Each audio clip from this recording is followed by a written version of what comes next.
All right, this is Ethostorm's place over at Founders. It's kind of, we're over in EU realms right now, so sun is setting. We have this like nice little setup with, okay, we're approaching.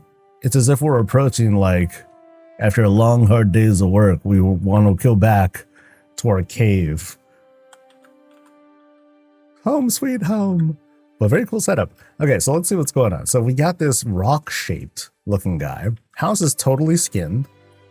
Greens all around to help it. But for the most part, everything is designed to just obscure the actual house. But there's this nice little setup here. And I think they even like have a place to sit. There we go. Oh, that's adorable. All right.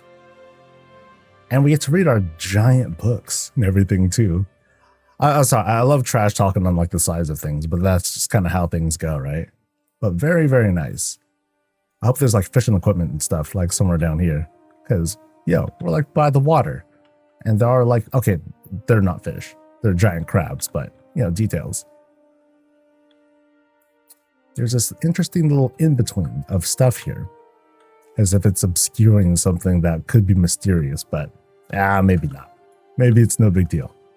But yeah, a very quaint and pleasant spot that they carved up and made into a home. Let's see what's inside, yeah? Okay, so they were not kidding about this being a cave. The note says cave themed throughout with class-based zones. All right, let's do some exploring, some spelunking. All right. So we come in right here. Here's the door, nicely dressed to show the whole like, okay, it's barely holding the cave together. When we come in, we immediately are greeted with like this cool little waterfall, which would be great with like sounds and whatnot. But we have this fountain dripping down, and a couple more to help give texture to the water that's flowing from here all the way down to there. And what's through here? Probably Narnia. But as we go in, nice little tasteful bit of light to help us along, and even some green light from the dragon fossil that's put here. Can I find where the light is? Nope, it's a hidden. So it's just magically glowing dragon head sticking out. Totally not scary at all. A very cool, very simple cave climb. And again, like with the beams that they're setting up to help hold everything together, plus the string lights to hold it up. I like the vibe here. It's kind of like this, it's carved out as like this kind of a simpler square, but hey, that works out because we have these other things. We have these Dranithus lamps that are helping to illuminate the spot and provide a little bit of texture. And then, oh, there's the boss house. Hello. So now things kind of open up, right? We have this kind of like, okay, here's like the official-ish entryway. And now we have like these 3 wings, but also we can climb down and see what's going on. It looks like it's a drop down, so I'm going to hold off on that first. I'm going to assume that that's kind of like a, oh my God, are they building stuff? They're building as we speak. Dun, dun, dun. Okay, so we'll let them do their thing, but by law, I have to go to the left wing first. Sorry, I know I'm being led here, but I'm like compelled, Nice setup though. Cool. So, oh yeah. So they said like class zones and whatnot. So I'm going to guess that's the best place. That's the paladin stuff. Here though, I'm kind of curious. I mean, maybe I'm not supposed to go here first, but oh well. So we're doing this climb down to what feels like naturey kinds of. Oh wow, that's cool. Oh, that's crazy. All right. So hold on. This is a cool layout. Okay, so we're going through this wing, right? Going through, but then now it has this kind of like semi-outdoor vibe because there's the stars right up there, balcony and all that stuff. Oh, that's neat. That's very neat. And it's also disorienting because I'm climbing down from a cave. I look up and I see like the opening of the cave and there's stars up above. That's wild. So we're climbing through. We're going through more of these rock areas. The entire place is like skinned. So we have work in progress, respect, and then, but we have this nice little place to sit, right? In just a few days, just a few days, EU folks are going to be able to break into this and then just build something new and fantastical. So that's cool. Even the work in progress thing is cute. It's cute, very tastefully done. But here we have like multiple fountains running again with like the I don't see the texture here. That's okay, but you can see like how it's like drawn together, and you can see the flow. It looks natural. It's very, very convincing. You know, this is some level designer kinds of talent that we're seeing here. Very cool. Yeah, so let's climb back up. Yeah, now we saw that. I think I was supposed to come here last, but oh well, let's... I wouldn't want someone to construct their house in such a way that my visits will, you know, to get it to my visits. Don't do that. That's very narcissistic of me to even suggest. But yeah, let's go to the next spot. So I'm gonna guess we're gonna see some rugged stuff. Oh, we're good. Okay, we're seeing some stuff for sure. So we have like something that at least suggested some rugged stuff, but we have these wands being used as, you know, kind of like wards. But here we have not exactly work in progress, but we're seeing like this dwarven drill just doing its thing. You know, it's carving out more spaces. You know, and we have like what looks like the entrance of where, you know, like a tunnel where it came from. It's actually a forge, but it's like a tunnel. That's the story that's being told here. And there's the boss of the house. Welcome, but you caught me mid-tweak. It's all good. It's all good. Like I say, I'm going to do the visit ready or not, but so far, like, this place is looking fantastic. Fantastic. So I'm going to cross this bridge right over here, this rope bridge that's being set up with the blocks. Very nice. You know, and they didn't have to do that. They could have just made more rocks, but they just wanted to do like this very tasteful climb. You know, little nitpick here, like it'll be cool if they rotate the blocks to create that curvature, because I'll see that sometimes. I'm just guessing that's, like I said, they're in mid-tweak, so it just hasn't been done yet. I don't mean to do the whole pants down sort of thing, but oh well. Now here, you know, as we go up this climb, we have this cool little shot of the sun breaking through. So, you know, kind of like down there, we saw we kind of like, you know, saw the stars and everything.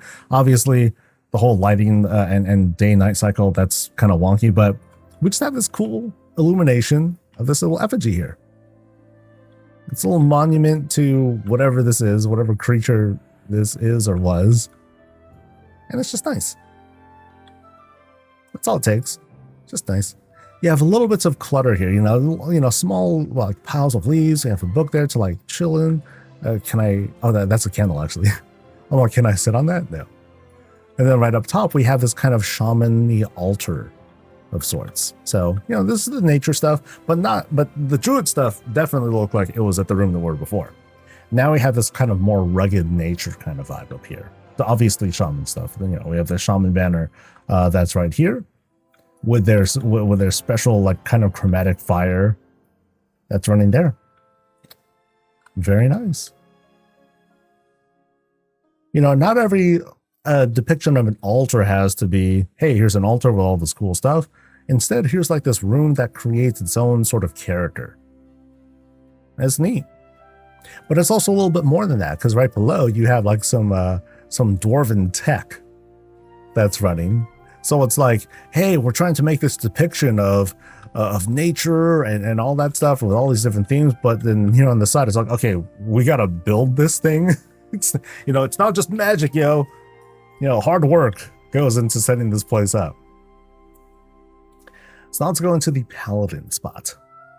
Or at least I'm just going to make the presumption here, right? So we go in to a church or a chapel. Cool. Silver hand stuff is set up. Notice here, you know, we're in feels like a medium-sized room, but then they dressed this kind of closety looking area with so much more stuff. So here, like these walls are all like generic out, which is kind of a rare thing to see. You don't see generic, the generic stuff set up very often. But here we have it used to good effect. And we also have additional textures here to help make this convincing like look, you know, but it's more like an altar. You know, dude grabs the book, turns around, preaches super loud to the crowd. Something for the light, yay! Yeah, and then there we go. Very cute. I like this overhead. I'm really digging it. You know, because it's small, it's compact, it's simple. It's just clean lines. What I'm seeing here. Clean lines. Any secrets? No, don't seem to be like there's any secrets around here. Very cool. Oh, they got like a communion cup right there. Nice. Okay, so I accidentally fell down here. I didn't even mean to back into this. Whoops. So now we're exploring again into like the rogue area. Oh, this is so we got the rogue and we got all the evil, quote, evil stuff happening down here. This is pretty neat though. So check out this furnace that they kind of have going here. What are they cooking? You know, we haven't seen a kitchen. So here's the kitchen, the Fell kitchen, right? And we're cooking some destruction right over here, yo.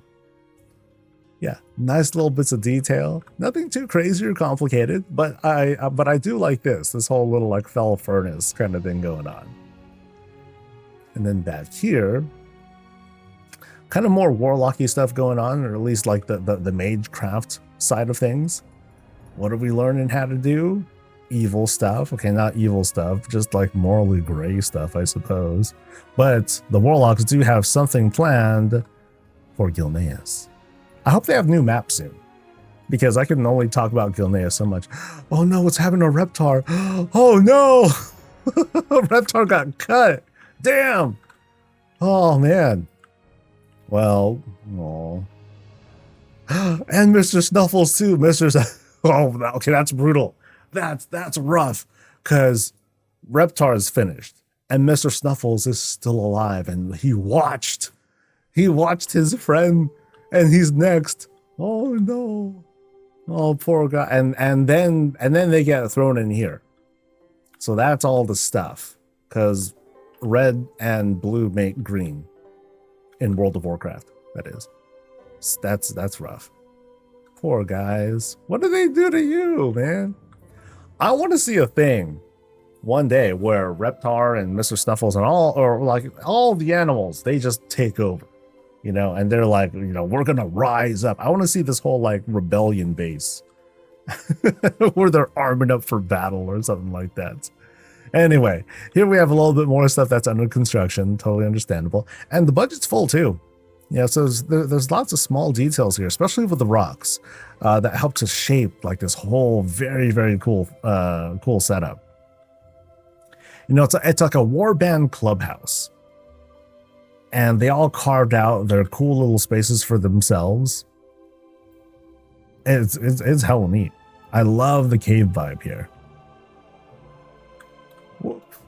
Can I climb back up? Okay, so we climb back up, and I'm kind of confident that I've seen everything. I think I did. So chapel on that side, under construction, like night elf spot here. This is one of the coolest caves that I've seen. You know, very, very extensive, you know, very windy. I really like it here. I want to go back here to this overhead, because that's what I'm curious about. So up there is like that kind of balcony. I want to go up there, but I might not be able to. It might not be intended. You know, that whole setup there could be for just the ambient look, to just create that that vibe up there. Yeah, it's just cosmetic, but it's cool. It's really neat. Yeah, I mean, it's high up enough that you can see like, okay, these look like, the mouse is telling me these are just like little candles and stuff set up. That's so cool though. Yeah, it's a really, really nice place. Thanks for showing us. Yeah. Yeah, dude, such a cool cave. I love the cave setups that people think up. And what's neat is that, you know, to get started with the cave, all you got to do is just like make the basic shape. And the rocks, they just kind of like do a lot of the work for you. The work, I would say, is when you want to, you know, have the rocks to kind of feel like they make sense. That it doesn't feel like, oh, it's just a rock that's hovering and it should be just kind of falling down. You know, you want to feel like you're making like a foundation of the rock, there's like, even mistakes aren't really detectable. You know, it's very hard to make mistakes. As long as you have the shape together, then you're probably going to be okay. And as long as we're not taking like too close of a look at any one thing, like you can see like little small bits of clip here that it's like, oh, that's kind of odd, but it's so easy to overlook and be like, oh, whatever, this looks cool. It's a cave. Oh, that's awesome. You know, that's it.